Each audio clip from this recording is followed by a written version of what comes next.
Welcome to another episode of The Second Coming. I'm your host, Jason Keeton. I'm here with Brother T. Brother T, how are you doing today? I'm doing quite well, man. I'm excited about being back on the air for another episode of The Second Coming, No One Left to Crucify. Absolutely.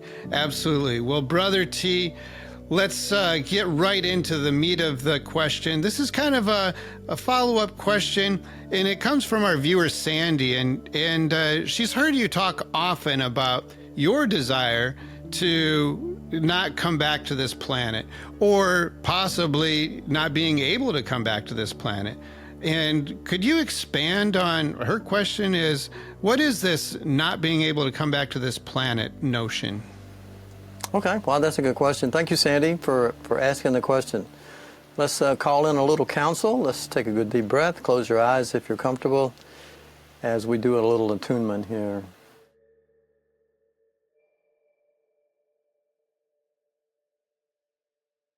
So we are truly blessed by those who are joining us now in the non-physical realm, our guides, our teachers, and of course the Holy Spirit, and other family members and angels and those that are gathering around to support us in communicating truth to the world today.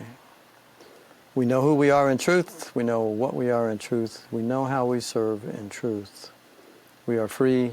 We are free. We are free. I have come.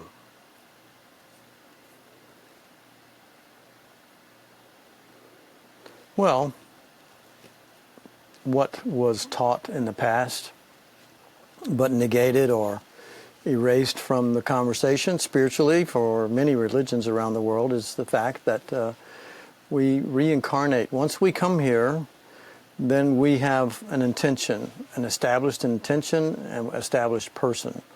And we come at different levels of incarnation.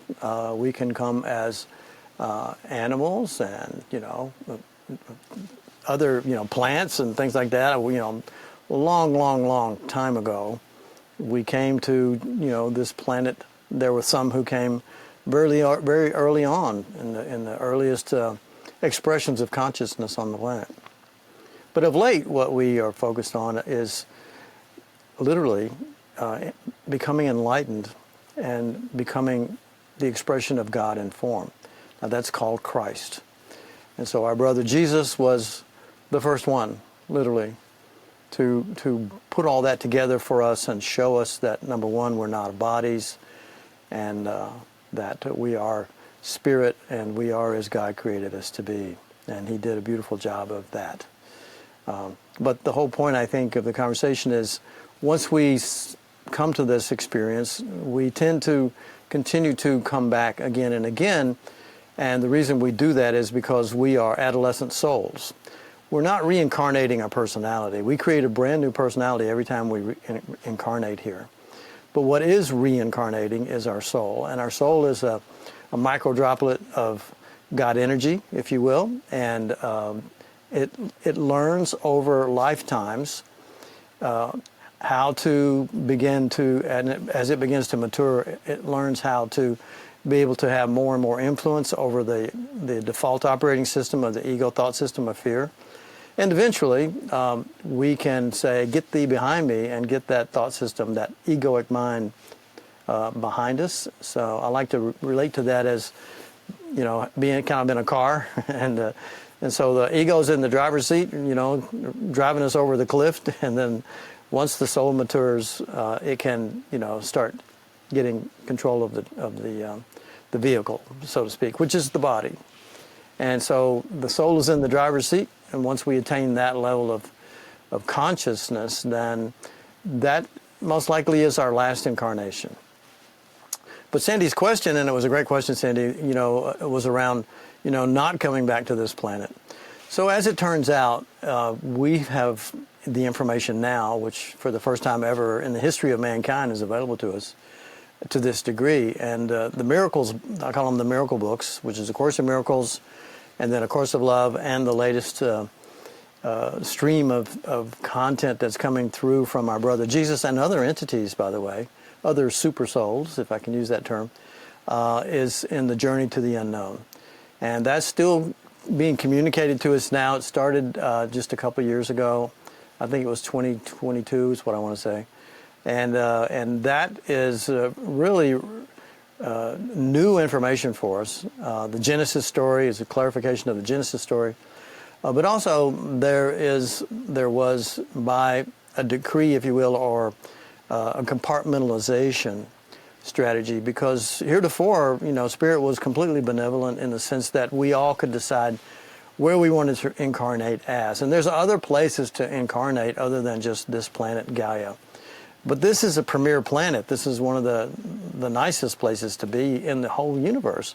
And so everybody wants to incarnate here because it's really a beautiful place to be and a beautiful place to become enlightened through the experiences here on this planet.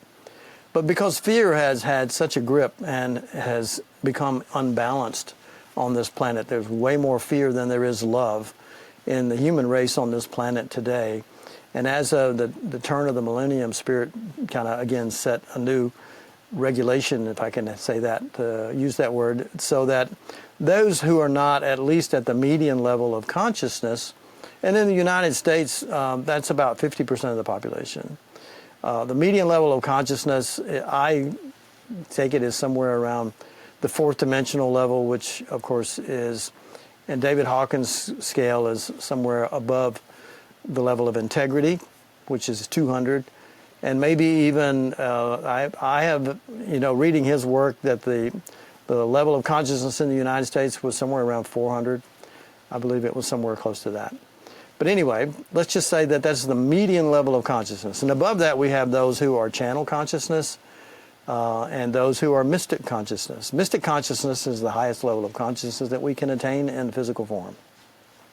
So for those of us who are here working towards this level of ascension where we are channel consciousness at a minimum because we want to be informed by our true self. Now, in A Course in Miracles, that's called the Holy Spirit. And also Jesus clarifies that to say it's nothing more than your right mind. But it is that part of our mind that never fell asleep, so to speak. And it is speaking to us and communicating to us continuously, even though most people don't know that that's happening, or they block it out by and large. But the point of all that is to say that because of this new regulation, then if someone has not attained at least that level of consciousness in their current incarnation, when they transition, they will go to another planet. Now, another planet, it will be commensurate with their consciousness. So in other words, if somebody has really been, murdering people or harming people or working to cause calamity on this planet, or warring, being the catalyst for war on our planet, between our countries and between our neighborhoods and between our communities, those people are that are truly taking pleasure in causing people pain and causing fear to promulgate across the land. They won't be coming back to this planet. They'll be going to possibly a harsher environment that's more commensurate with where they are consciously. But that's their journey and that's their choice. Just like it's our choice to be only love and to follow the guidance of our brother Jesus to do that. So then the median level, let's say, of consciousness, anyone that's tuned into what we're doing here, you're at that point, and you must see yourself there from, you're perfect. And that's the whole point. The soul, what God has created us to be, literally is perfect. But it goes through a process of maturing, and I like to see the soul, and I like to speak of our young soul in a way of saying it's adolescent and learning. But once it can begin to ignore the egoic thought system of fear and judgment, then it makes us, we kind of become a spacious self, and we can then begin to be informed by our right mind, our true self. And then ultimately, as the soul matures and grows through that experience, we ultimately become more integrated, reintegrated, so that we become more whole, if you will. So that is the journey of our purpose here. is wholeness, and to move from separated construct of the world, that has been brought about by fear itself and judgment, and then to become reintegrated as a whole self, and then ultimately our true self is what we express as. That self then is more of God, Jason, here on planet Earth. That is becoming Christ. So can we imagine tens of thousands of Christs on this earth, and what that is and what the result of that is what has been called the second coming. And that's no more war. That's on our planet. That's literally manifesting heaven on earth in form. And that's our purpose. That's why we came. And with this new regulation in place, I believe within the next few generations there will be a tremendous shift in consciousness on this wonderful planet. And love will abound. And this whole energy of evil and hatred and war and those kinds of things will leave this planet forever. That's interesting, Brother T. It's almost like what you're describing as almost like the biblical heaven or hell. Like we're creating our heaven here on earth, and if you aren't at a certain level of consciousness, you might go to a different planet that's maybe much like hell. Is that, am I understanding that correctly? Well, it just won't be as heavenly as earth, right? Because those energies of hatred and warring and taking advantage of people and all the horrific things that have been happening on our planet, that type of consciousness, a very low consciousness, that's a consciousness of fear. It's well below integrity. And wherever that consciousness is being expressed, it's because the universe, the physical universe, is reflective of our thinking. Thoughts are things. So if somebody is planning all day to hurt people, take advantage of people, we got all these scammers out there calling people and trying to steal their money. It's that kind of energy will leave this planet because that consciousness won't be available to be on the planet. People that are in that level of consciousness will not be reincarnating here. So they've that consciousness has kind of created hell on earth. A lot of people are really struggling today. Some of the things that are happening on our planet are horrific. And we know that. We see the news, right? We see, and it's troublesome for so many people. They're wringing their hands and, worrying all the time about their safety, things like that. So those concerns will leave with those people because they won't, those souls won't be coming back to this planet until they graduate to a higher level of consciousness, which many, many people on the planet are already at these higher levels of consciousness. But those restrictions or those energies of fear are holding a lot of people back from the reason they came to the planet, which is to attain enlightenment and to be the expression of love on the planet. So, in a sense, yes, the planet that they'll be going to, by and large, will be more in alignment with their consciousness, which I would say is probably more hellish. But rather than thinking about that and spending time on that, I love to spend my time on turning inward and staying in union with my true self, and let that energy of love and compassion and empathy, real compassion, the love of God, be a part of my experience and enrich my affections with my brothers and sisters. I love that. When we think about that, I guess this question is for myself. Hearing about the multiverses, is that a real thing? Is the multiverse part of this, where our vibration or our energy, all of these experiences are happening at the same time, and it depends on what vibration or what love or what reality we are existing in, or our soul is existing in? We are creating our reality moment to moment. Each of us, right? There are places on this planet right now where people are so living in such fear and judgment and blame and guilt that their reality, because we are experiencing the reality that we're manifesting. That's how powerful we are as God's children. And so there are places on this planet where people have a reality that is horrifying, and people are going through that right now. But there are other places, other people that have graduated well through the levels of consciousness, and their reality expresses here on the same planet as peace and joy and love. So when we say multiverse, it's hard for the limited mind of the ego to get able to understand even the construct of $1 trillion, much less a multiverse. But in the Bible, it literally expresses it as, in my Father's house are many mansions. There are dimensions upon dimensions upon dimensions of existence, if you will, vibrational levels of consciousness that we can exist in, and that becomes our reality.